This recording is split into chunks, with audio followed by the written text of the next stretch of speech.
A very good evening to you, our dear viewer. Once again, it is the 14th of April 2026. My name is Patricia Lukoma and this is News Tonight. Straight away into the bulletin, as preparations for General Muhoozi Kainerugab's birthday run gain momentum, President Museveni has shared a Thanksgiving message thanking God for giving him life. The message reads, "Greetings, fellow Ugandans, fellow Africans, and especially Abazukulu. I am sending out this message to, first of all, thank God for giving Mama and myself our wonderful children, Muhoozi, Natasha, Patience, and Charemera, protecting them and prospering them. Secondly, I want to thank Mama for looking after them, especially for the years 1981 to 86, when she was the only parent near them. Thirdly, I salute the children for going through the school systems and branching out successfully in the different fields of life, family, and career. Fourthly, I thank the Ugandans and some of the Africans for standing with and supporting our family and political movement in the various endeavors we have been undertaking with them. On this occasion, on the 24th of April 2026, I want to congratulate General Muhoozi on his 52nd birthday. These children, in particular Muhoozi, were born in the resistance, grew up in the resistance, and in various ways have made a significant contribution to the resistance. General Muhoozi has made significant contribution to fighting corruption in the army and increasing the lethality of the UPDF.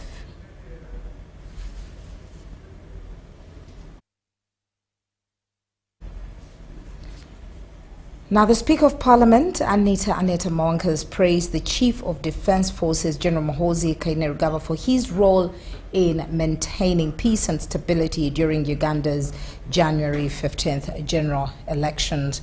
Speaking at a high-profile dinner in Kampala, marking General Kainerugab's 52nd birthday, Among described him as a man of integrity and a symbol of hope for Uganda's future. The event drew hundreds of members of parliament and other dignitaries. Let's hear more in this report.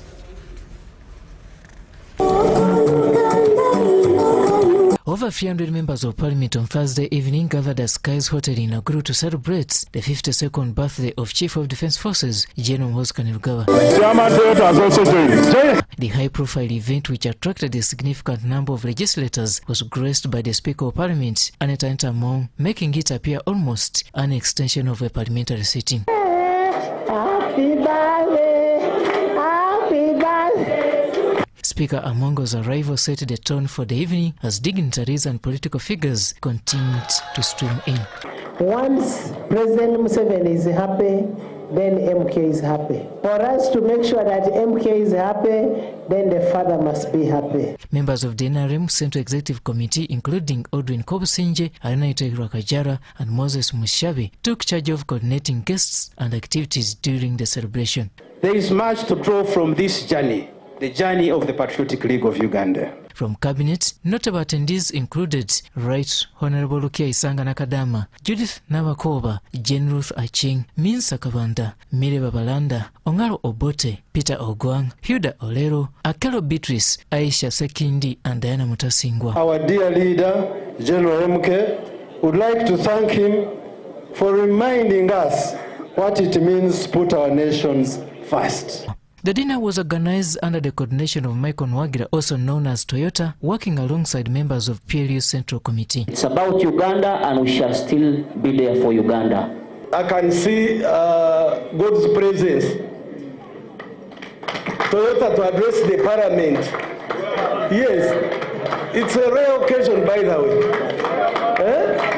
Addressing the gathering, Speaker Anita Monk expressed appreciation to General Muhoozi Kainerugaba for what she described as his contribution to the NRM's 71.3% general election victory. As we celebrate the 71% that we got in the last election, we must attribute that percentage to General MK, because he was able to maintain the peace throughout the whole country.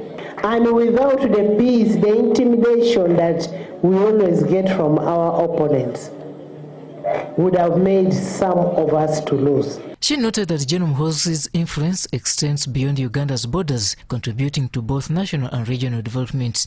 I also want to recognize General MK for being the best patriot in Uganda. Best patriot. He's a unifier. At one time, we had issues with Rwanda, but because of his heart of being a Pan-Africanist, he was able to go and negotiate. And as we speak today, we have peace. Also expressed the need to invite General Muhoozi Kainerugaba to address new members of parliament during the next induction session. I want to request you that during our induction, we want to request General MK to come and deliver paper to the members of parliament of how best as Parliament of Uganda can work together with security, with his office, to make Uganda even better than the way it is. It's my humble appeal to my dear brother, create time to meet with these young leaders so that you begin to guide them how this country is governed and where we are today, where we were yesterday, and where we are going tomorrow. In the absence of the birthday celebrants, Lieutenant General Sam Kavuma represented General Muhoozi Kainerugaba at this event. There are so many people who die before making 52 years. So we thank God for the gift of life to General MK. As part of the birthday, Speaker Among pledged full scholarships to one child per each new member of parliament from senior 1 to senior 6 in commemoration of General Muhoozi Kainerugaba's birthday. Robert Nyango, UBC News.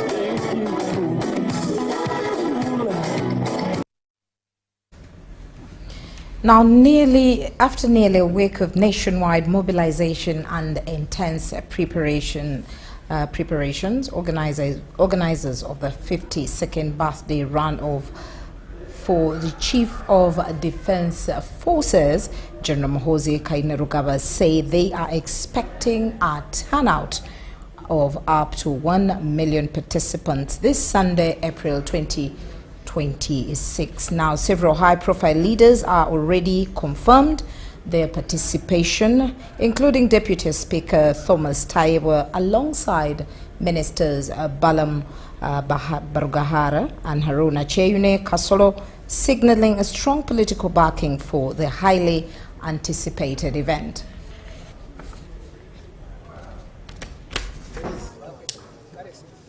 It has been a vibrant atmosphere of celebration at the Patriotic League of Uganda offices in Naguru as supporters gathered to mark the 52nd birthday of General Muhoozi Kainerugaba this Friday. 52! Happy birthday, dear General. Happy birthday to you. The event featured cake-cracking moments led by Deputy Speaker of Parliament Thomas Taiwo, alongside a steady stream of well-wishers singing birthday cards and sharing congratulatory messages. This signature is not for bank purposes. Encourage, and I call all people of this country to rally behind MK, to come for the run on Sunday. MK, this is his cause. I want to take this opportunity to thank you all who have bought these kits and are contributing to the same cause. This comes as a week-long build-up to the highly anticipated birthday run enters its final hours. This is just beyond an individual. It's a cause, it's an appreciation.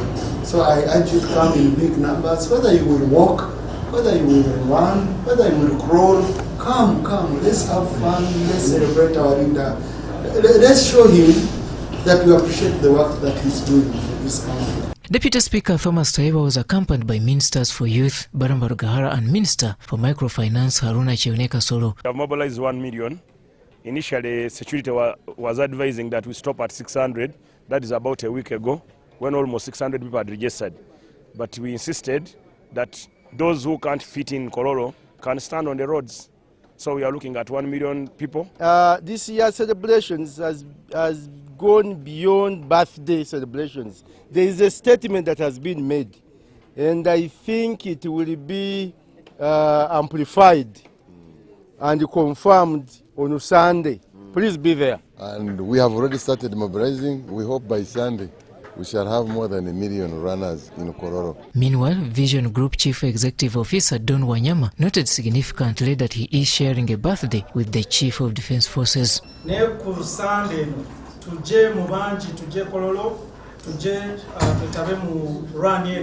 Presidential representatives from Kampala's 5 divisions, along with us supporters, have also embraced the run, signaling strong participation across the city. We are here, as the General is making a statement, we are here to pay solidarity and be part of this team. We are very grateful and indeed thankful. General Muhoozi Kainerugaba officially turned 52 on Friday, April 2026. Today I am here for the MK birthday run. I wish you a happy birthday. And I wanted to say happy birthday to General MK. It's really an honor that our General MK has been able to donate his birthday to the vulnerable children, and it has been fabulous that he gets to love us. Robert Onyango, UBC News. Happy birthday. Well, thank you very much there, Robert. And over to Kayunga. President Yoweri Kaguta Museveni has emphasized the importance of wealth creation and transitioning households from subsistence to a money economy. The message was delivered by State Minister for Youth and Children Affairs, Balamo Barugahare Atenyi, who represented the president at a Thanksgiving ceremony organized by youth and women leaders in Kayunga district. The Thanksgiving ceremony for President Yoweri Museveni and the ruling NRM party was spearheaded by Kayunga district youth and women leaders, led by Nava Prosi, the chairman of the organizing committee.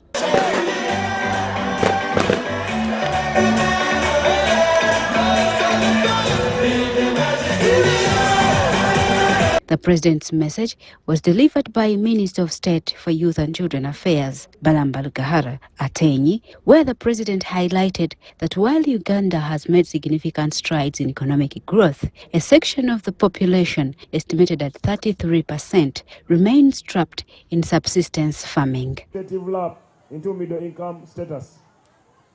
They include a wider natural resource base, a health and educated labor force, on the account of NRM mass immunization campaign against the killer diseases and a free education. He stressed that wealth creation programs are key to integrating these households into the money economy and hence supported the party organizing committee with 20 million shillings. To solve the problem of markets for our products and services and strategic security, I thank all of you. I will make a contribution of 20 million shilling towards preparation of your event, and Honorable Barugara will deliver it to you in cash.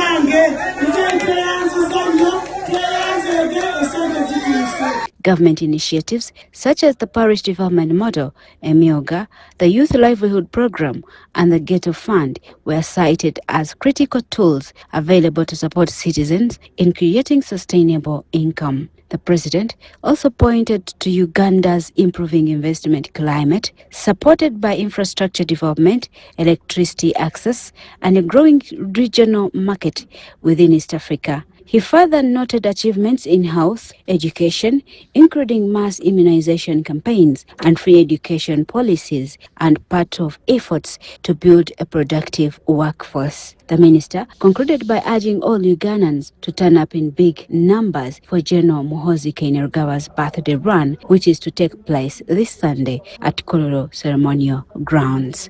Jane Nyiramdsha reporting for UBC. Now, in the area of inventory, Uganda is stepping up its climate reporting efforts with a new training program aimed at producing high-quality greenhouse gas data. The initiative, funded by the Green Environment Facility through the Conservation International, targets experts from both government and non-state institutions. Uganda is stepping up efforts to strengthen its climate reporting as it transitions to the enhanced transparency framework under the Paris Agreement. The new requirements demand more detailed and accurate tracking of greenhouse gas emissions in line with the country's commitment to cut emissions by nearly 25% by 2030.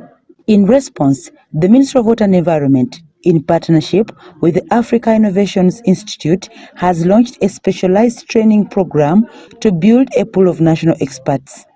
These experts will be tasked with collecting, analyzing, and reporting greenhouse gas emissions across key sectors. In CBT1, we built a pool of experts, up to about 81 of them, and then this second phase of the project is looking at building a pool of another about 150 experts, so that together we have something more than 200 experts. Officials say participants were carefully selected for their expertise and potential to become what they describe as guardians of Uganda's climate data. Like from disaggregated, fragmented institutions with the data on GSG reporting to a holistic, coordinated, and whole unit that put that data together, work on it together, and report on emissions together. While officiating at the launch, Stewart Maniraguha, Acting Executive Director of the former National Forestry Authority, urged participants to fully utilize the training to strengthen their skills and Uganda's position in accessing climate financing. For us to be able to access global funds and succeed in the emerging carbon markets, our numbers must be beyond reproach. This training, therefore, is intended to equip you with the skills to build a world-class inventory that invites green investments into this country, Uganda. Therefore, to all of you who are going to be trained, you are the technical backbone of this mission. The training comes at a time when Uganda continues to face the impacts of climate change, including prolonged droughts, floods, and increasingly unpredictable weather patterns. Officials emphasize that a robust greenhouse gas inventory is critical for informed decision-making and tracking progress on both national and global climate commitments. So we have an MRV at the CCD, but we want it operationalized. And this can happen if we get these capacities and the support and the data, and then we are able to have an enhanced national monitoring, reporting, and verification system. The ministry also underscores the importance of collaboration between government and non-state actors, noting that a credible and effective inventory system cannot be achieved without strong partnerships. Dorcas Kimono, UBC News. The Ministry of Education and Sports, in partnership with the African Population and Health Research Center, has evaluated the impact of education data system following the completion of a 2-year pilot period. As we hear more in this report. The first phase of the Kick Seeds project, which focused on capacity building for education planners, data teams, teachers and other key stakeholders at the district level, has come to a close. Before this KICS project, our decentralization has been able to stop at the district, was able to stop at the district level. And with this particular project, it has enabled us to go to the schools where the data is manufactured.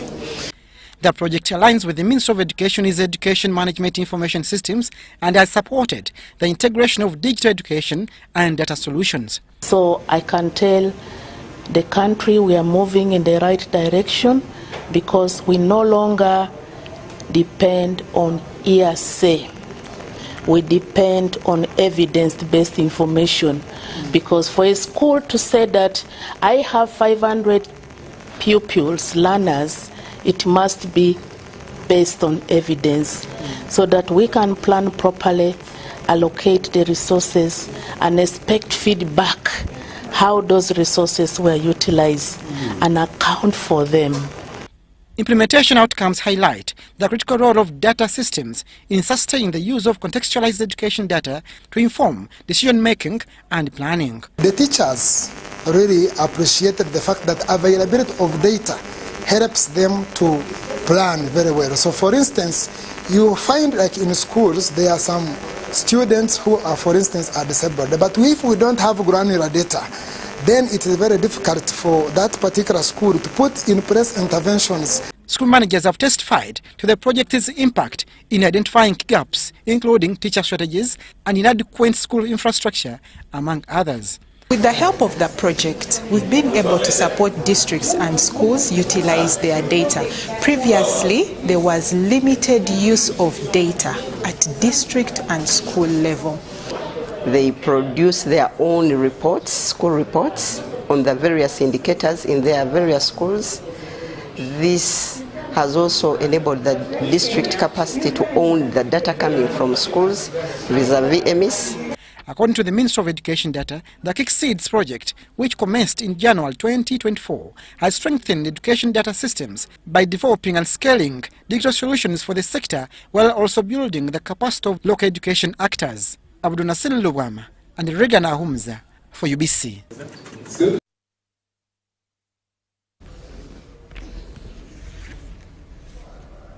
And in one of our top stories, President Yoweri Kaguta Museveni has commissioned the first ever cement factory in Nadonget sub-county, Moroto district, Karamoja sub-region.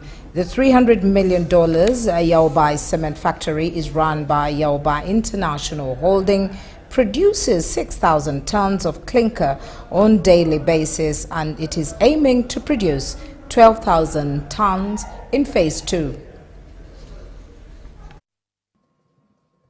President's distinguished guest who's joined us, the former Prime Minister of Ethiopia. The new dawn in Karamoja is expected to strengthen the local construction economy and provide infrastructure development in the region and its neighbors. The investment changes the perception about the volatile Karamoja to industrial hub. Is no more. Your Excellency, let us drive the innovation and value addition of our resources to the best, so that everyone who believes in investing comes and adds value from Uganda. Your Excellency, I did not achieve this without the support from my chairman. When you gave us the green light, he gave me the green light to access the funds. We've spent $260 million here to have the facility up. We are already spending another $80 million in Ginger. We are already spending another $80 million in Ginger, where the grinding station will be.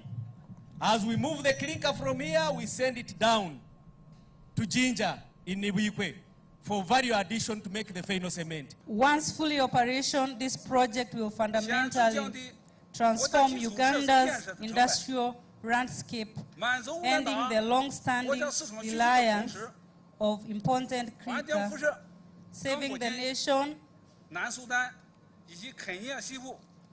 $200 million exchange easier beyond Uganda, South Sudan, Western Kenya, strengthening regional supply, resilience, contribution directly to the East African goals of infrastructure integration. The factory is expected to employ between 3,000 to 4,000 permanent and contract employees once fully operational. Karamoja are so happy with you and with your success. When we heard you had succeeded, some of us who had even students say, What for? If we have not, that is the man who want to go ahead. We shall continue working with him. We will move towards achieving the required consumption because the building industry is growing, the road construction, the railway, they are also growing. I want to, at this juncture, thank our developers. Thank you, Ambrose, for making good friends. Thank you for saving Uganda $260 million every year that we have been spending. Last year it was 154. This financial year we are saving 260. Thank you so much. The construction works commenced in September 2023. Even the old factories which are already here, some of them were using imported clinker to make cement, which means we are losing 85% of a ton of cement to the outside world. And as you heard, Uganda was spending $260 million to import clinker. So Mr. Zhang has now liberated us from importing clinker. Karamoja sub-region has 3 industries: Marble Factory in Rupa sub-county, Yaobai Cement Karamoja Factory in Aduget sub-county, and Tororo Cement, which is under construction in Tapat sub-county, Moroto district.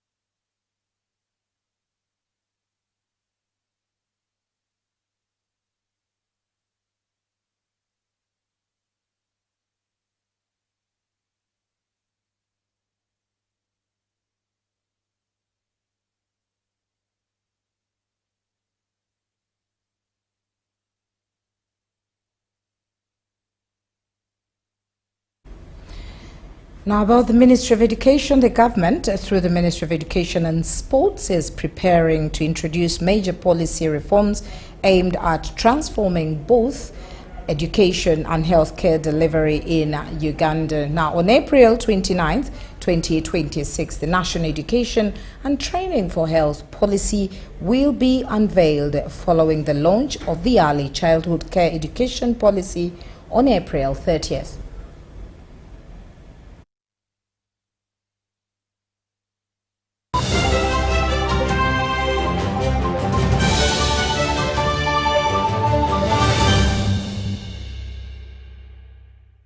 When you don't use Momo, you get insulted by strangers.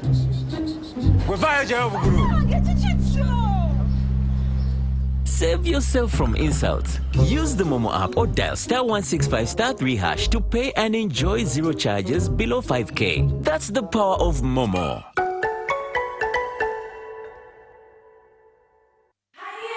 It's back, bigger, and with more business opportunities. It's the Pearl of Africa Tourism Expo, Poate 2026, Uganda's flagship tourism event. Poate 2026 will take place from the 21st to the 23rd of May 2026 at the Speak Resort Convention Center, Munyonyo, under the theme Wanderlust. It's your time to thrive.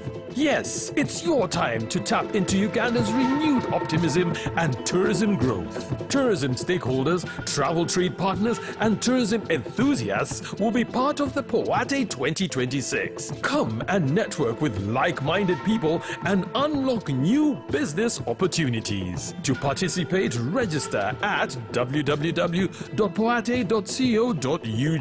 Poate 2026 is brought to you by Uganda Tourism Board and partners.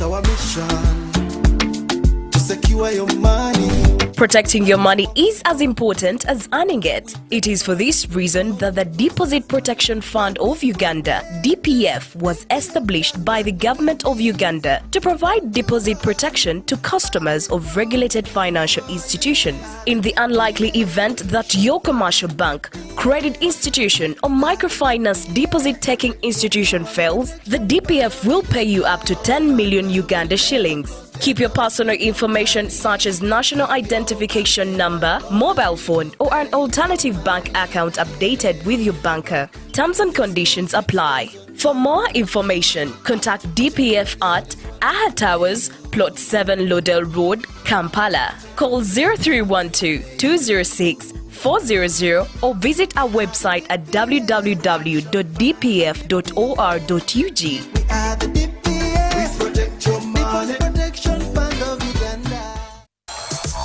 Does science build the economy?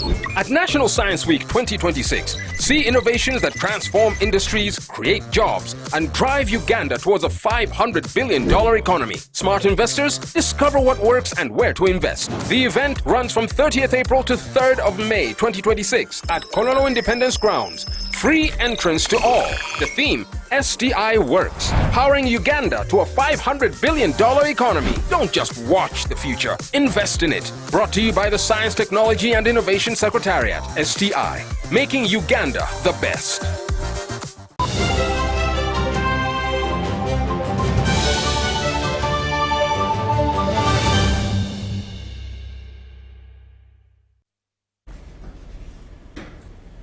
Now, government has moved to revive and expand Uganda Airlines, with Cabinet approving a plan to introduce traditional destinations as part of the efforts to grow the country's aviation industry. Government Chief Whip Hamson Obua says the move will improve aviation sector and strengthen human capital. Uganda continues to expand its footprint in the aviation industry, driven by government efforts to steadily grow the aviation economy. To support this expansion, Cabinet approved a plan to increase destinations operated by Uganda Airlines. Cabinet of the Republic of Uganda, chaired by His Excellency the President, has also approved a plan of expanding Uganda Airlines such that we can equally be in charge of the skies. That implies we shall be having additional destinations. Uganda Airlines is going to expand the fleet for the current 6. While presiding over the ceremony, Obua noted that the National Resistance Movement government remains committed to strengthening national transport infrastructure and developing skilled human capital. In Uganda, and under the stable and visionary leadership and stewardship of His Excellency General Yoweri Kaguta Museveni of the National Resistance Movement, let me state that your graduation today marks a significant milestone in our journey of becoming a regional hub for aviation excellence. Meanwhile, Mike Mukula, Chancellor of the Uganda Aviation Academy, commended the government for creating a favorable environment that has supported the growth of the aviation industry. Thanks to General Museveni and the National Resistance Army and Movement, I want to assure you that the expansion shows that we now as a country expanding our connectivity to ensure that the country and Ugandans can now be able to do business within the African continent. Mukula emphasized the need to further develop the aviation industry by introducing engineering courses to cater for various technical fields. We want to do now engineering. These engineering courses will now prepare Uganda Civil Aviation Authority professionals. What I require is the right credentials for you to join the aviation. I look at acquiring licenses. However, the high cost of aviation training remains a concern, with stakeholders warning it could hinder efforts to build a skilled workforce for the industry. The high cost of aviation training remains a barrier for many talented young Ugandans. We continue to advocate for policies that support private sector educational institutions. Irene Faith Nantongo, Joseph Moyengo, UBC News. Now, about the Sovereignty Bill, Day 2, a section of civil society organizations has opposed certain provisions under the protection of the Sovereignty Bill 2026, citing that it is a premature legislation. This follows the ongoing scrutiny of the intended legislation by Parliamentary Joint Committee on Defense and Internal Affairs, led by the Legal and Parliamentary Affairs team. Day 2 of the scrutiny of the controversial Protection of Sovereignty Bill 2026 registered opposition from several stakeholders, including civil society organizations, who appeared before the Joint Committee of Defense, Internal Affairs, and the Legal and Parliamentary Affairs. First was the leader of the opposition, Joel Senyonyi, who cited that the bill is a threat to economic survival. Senyonyi expresses worries that the bill could eat up politicians who directly benefit from foreign funding if the government fails to approve their operations. From this party president, who is out of the country, instructing them to coordinate some party activities. Under this bill, by following those instructions, the party official here in Uganda is guilty of engaging in political activities for a foreigner. If the minister dislikes an opposition party, he simply refuses the written approval for their diaspora funding. The party is financially suffocated by state fiat. According to Senyonyi, the act could be used as a scapegoat to some sections of Ugandans expressing dissenting views on government policies. There is the global precedent of India and Ethiopia. India used one of its laws to cancel the licenses of 20,000 NGOs, including Amnesty International, causing a massive collapse in humanitarian aid. Ethiopia's similar law decimated its civil society before they were forced to repeal it. The civil society organizations, including Center for Constitutional Governance, Forum for Women in Democracy, and Civic Advisory Hub, presented divergent views opposing most of the sections of the bill. The definitions of foreigner, agent of foreigner, are in such broad terms that they capture literally every ordinary, commercial, professional, family, or charitable relationships that have no connection with foreign political interference or undermining of sovereignty. These claim that the responsible ministry has no capacity to supervise most of the operations of the NGOs. They add that some perpetrators risk losing citizenship. And our general consensus in our memorandum that we will present is that the bill should be withdrawn. We've been running a slogan that says reject the sovereignty bill. And so we are here to ask the parliament. Can we hear that again? You've been running slogans? We are saying reject the sovereignty bill. Reject the sovereignty. Okay. Yes. Some of the calls that are coming through the discussions that are ongoing in the public is for this bill to be taken to the citizens and a referendum held on this bill because it has consequences for their citizenship. The Uganda Human Rights Commission is not against the bill. However, they cite that the bill limits public participation in government policies. We think that public debate is an important part of a democratic society, that as people debate issues, whether they are positive or negative, that helps you to get the best out of a policy. And so we have raised concerns about also the extent to which the penalties appear to seek to criminalize as opposed to regulating foreign agents or any other person, because the bill also refers to any person or a foreign agent. On Thursday, the Attorney General, Chiwanuka, informed the MPs that the bill only criminalizes specific activities in the foreign interest. Chiwanuka asserted that the definition of a foreigner remains for anyone who engages in the criminalized activities specified in Clause 2 of the bill. In a separate development, the Deputy Speaker of Parliament, Thomas Tayebwa, has called for calmness as Parliament scrutinizes the Protection of Sovereignty Bill 2026. Tayebwa made the remarks during the annual King's Day celebrations at the Netherlands residence in Kololo.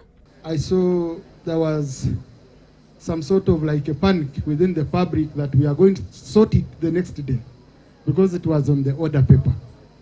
I just want to reassure you that the process of consultations is still ongoing, and we are going to allow adequate consultations so that we can pick views of the public and we do what we are supposed to do as a parliament. The reason you saw it on the order paper, we are capturing all the business which we are going to work on in this session. Daniel Mugoya, Gloria Gutabinji, UBC News. The National Identification and Registration Authority, NIRA, has launched the rollout of mass issuance of national identity cards to eligible citizens in 21 districts of the country. While launching the exercise at Kagadi Town Council offices in Kagadi District Friday morning, Tom Ambrose Musinguzi, the National Coordinator, NIRA, in charge of Bunyoro sub-region, revealed that the official mass rollout exercise will take 1 week in selected districts of Kagadi, Mubende, Katakwi, Fort Portal, Hoima, Mbarara, Kabale, Golo, Masindi, Soroti, Mbale, Tororo, Kisoro, Rukunjiri, Kampala, Jinja, among others.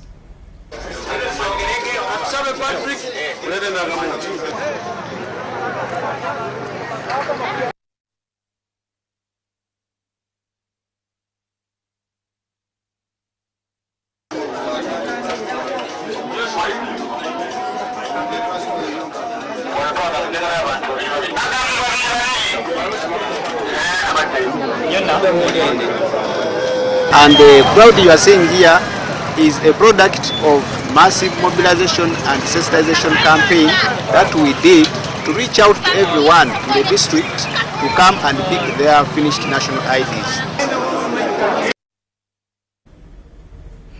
Uganda's education sector is undergoing a major shift, and now textbook publishers are being called on to a peace talk. Now, at a training workshop held in Kampala, publishers and key education stakeholders have been urged to align school book production with the country's evolving curriculum.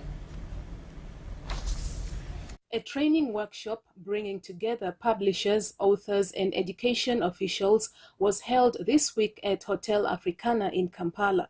It attracted several publishing houses, including Fountain Publishers, Graphics Systems, MK Publishers, and Limu Publishers Limited.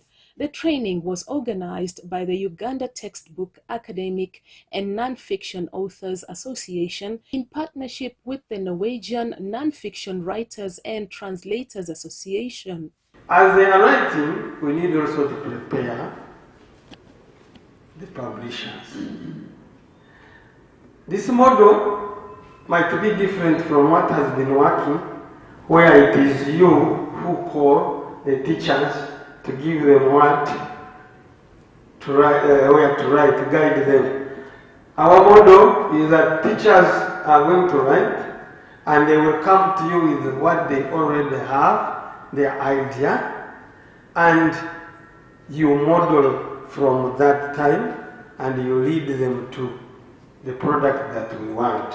The initiative aims to strengthen collaboration within the publishing sector and improve the quality of instructional materials in schools.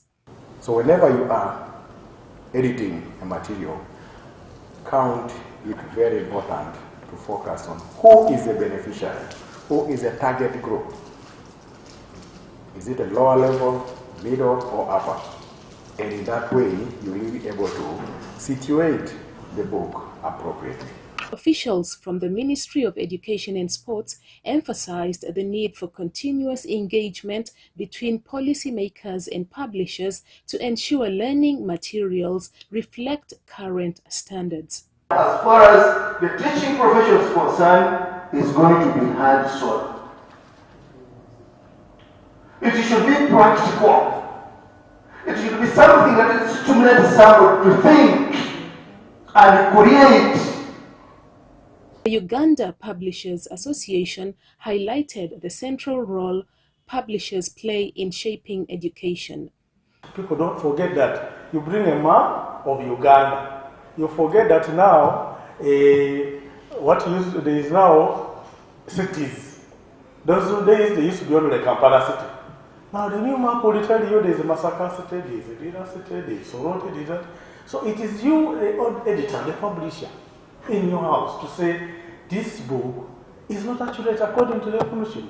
The training also addressed legal and regulatory frameworks as well as quality assurance standards for instructional materials. Yes, we have so far gone through the amendment of the Corporate Act, and good things are coming up. For example, the most important that a child mentioned here was to do with the reprographic copying, reprographic section whereby he insisted on that 5%. It is expected to enhance publishers' capacity to produce curriculum-aligned textbooks, improving learning outcomes. Stakeholders say such collaborations are key to bridging gaps in Uganda's education sector.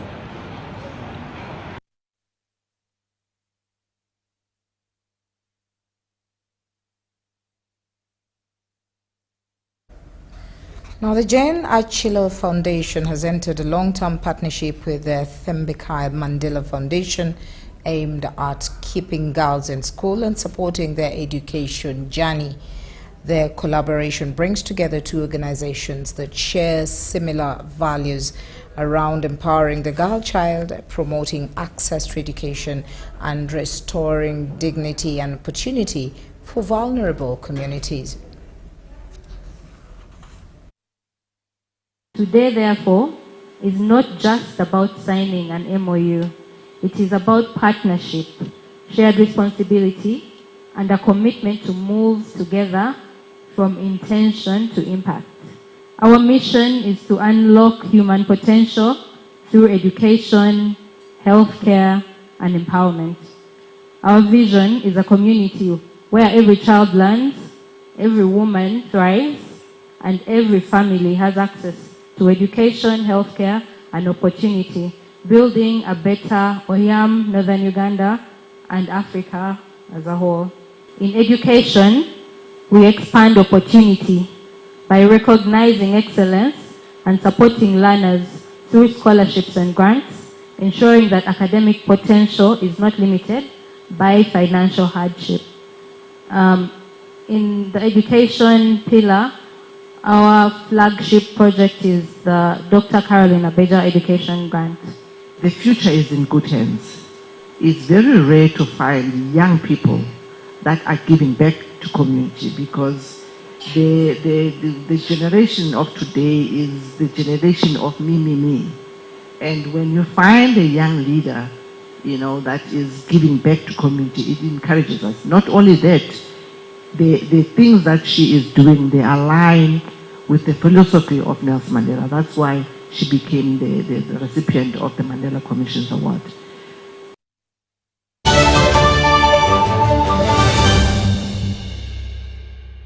When you don't use Momo, you are forced to quarrel. Mama, kabalance? Mama, nkwenye nkumitano. Ompaire nkumitano.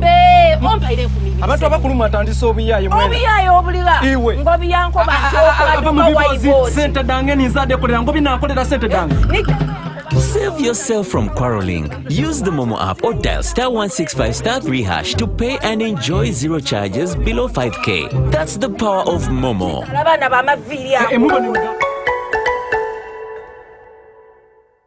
On his 52nd birthday, General MK invites you for a charity run. The run will be held on 26th April 2026 at the Kololo Ceremonial Grounds starting at 6 a.m. Get yourself a kit using these MTN and Airtel payment platforms. Run for charity, run for hope. Run for charity, run for hope.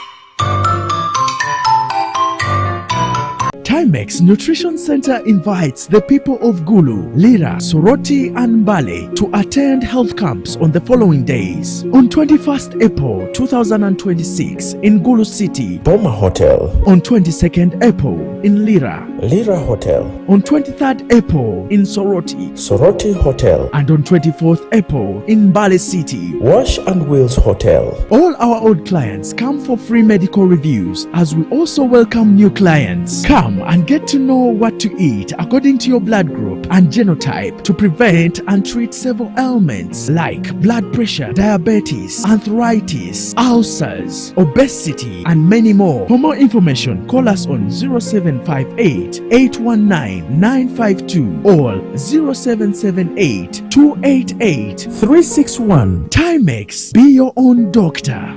Are you looking for a home away from home? Then this is the place for you. My name is Chini Kaji, and welcome to Hotel Le Confidential. With 84 comfortable rooms where you can relax and feel safe. Each room has a lovely view of green vegetation, Wi-Fi, air conditioning, and a tasty breakfast. Children can have fun at our kids' water park and our kids' play area. You can also enjoy our world-class health club, spa, sauna, gym, boutique, and sky blue swimming pool. Thank you for choosing Hotel Le Confidential, where every stay is unforgettable. Come and stay in comfort, right at home, today, tomorrow, and always.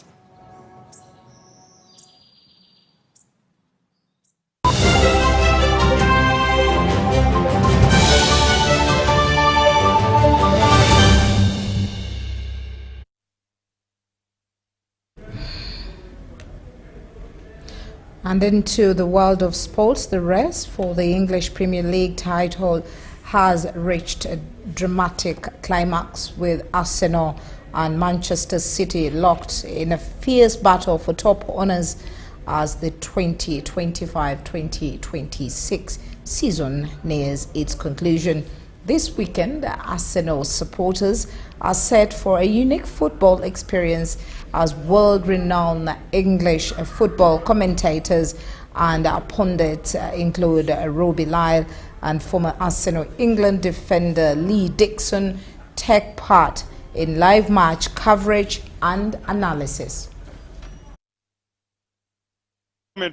You're going to hear me when I'm saying David Ryan in the goal. He has passed the ball to Kai Havertz. Oh my God! It's Abinikaze! Abinikaze! Abinikaze! Run it! Run it! Run it! Jokeran!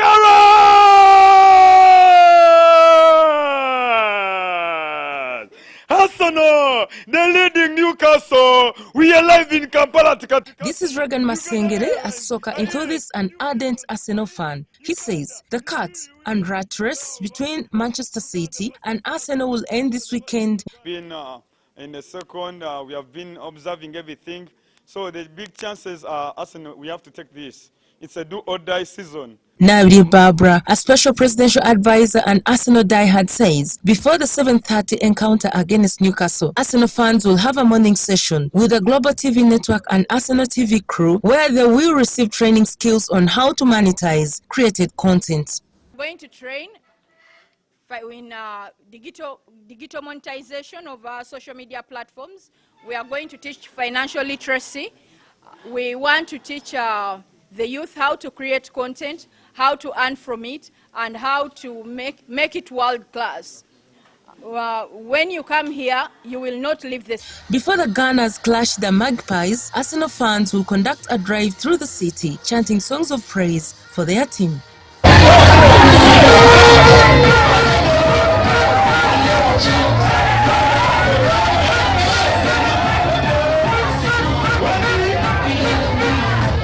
SP Rachel Kawala, police spokesperson for Kampala Metropolitan, assured Arsenal fans of their security during the drive. Nga ffe ng'ebitongole ebyokwerinda tuli beeteefuteefu okulaba nga enteekateeka eno etambula bulungi. Sarah Namubiru, a commercial officer at Uganda Airlines, says the Premier League pundits chartered the Uganda Airlines flight straight from the UK. We're excited. We're excited to bring the Arsenal legends. They came by Uganda Airlines. Some came from Nairobi. They're already here. Others are coming from UK. I think they will reach today in the night. After Saturday's encounter against Newcastle, Arsenal will host Fulham at Emirates on the 2nd of May. They will also have games against Burnley and play away to West Ham next weekend. Helen Barbara reporting for ABC TV.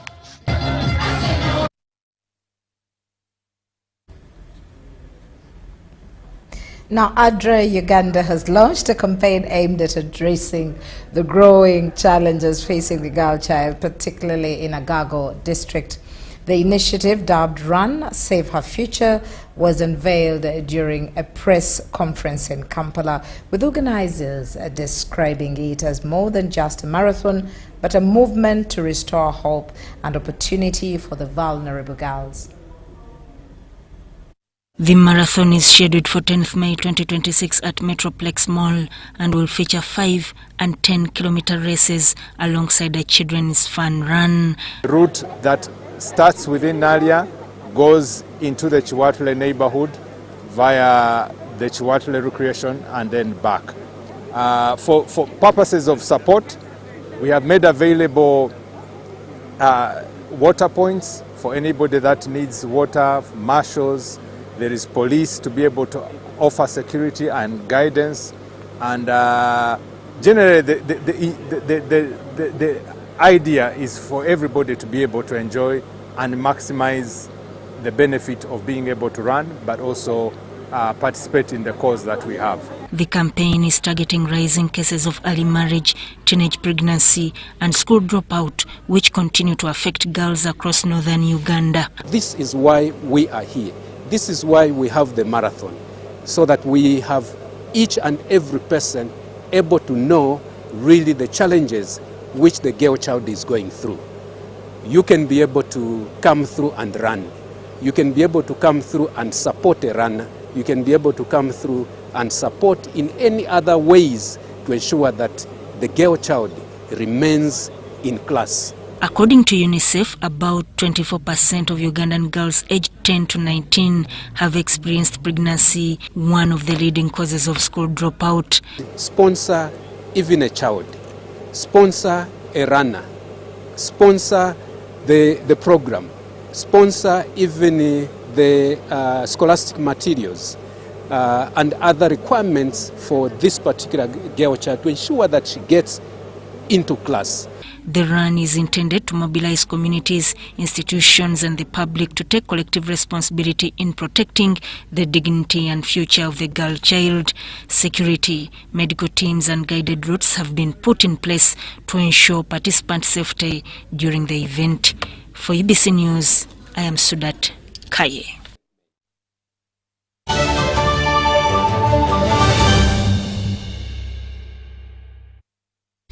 Well, that's all we had time for, but before we sign out, let's have the headlines.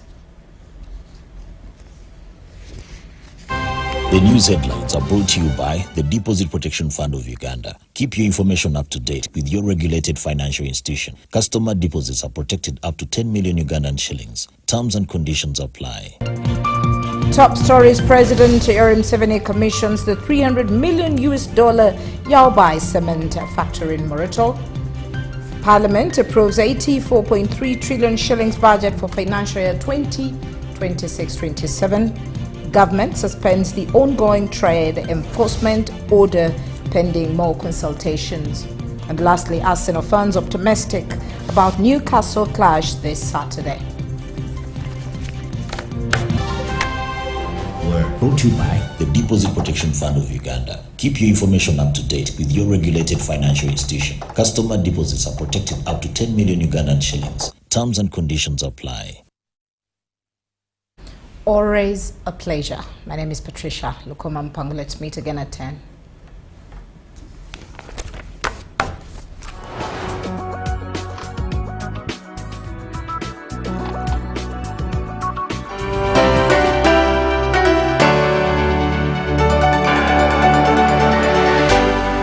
UBC, inspiring Uganda.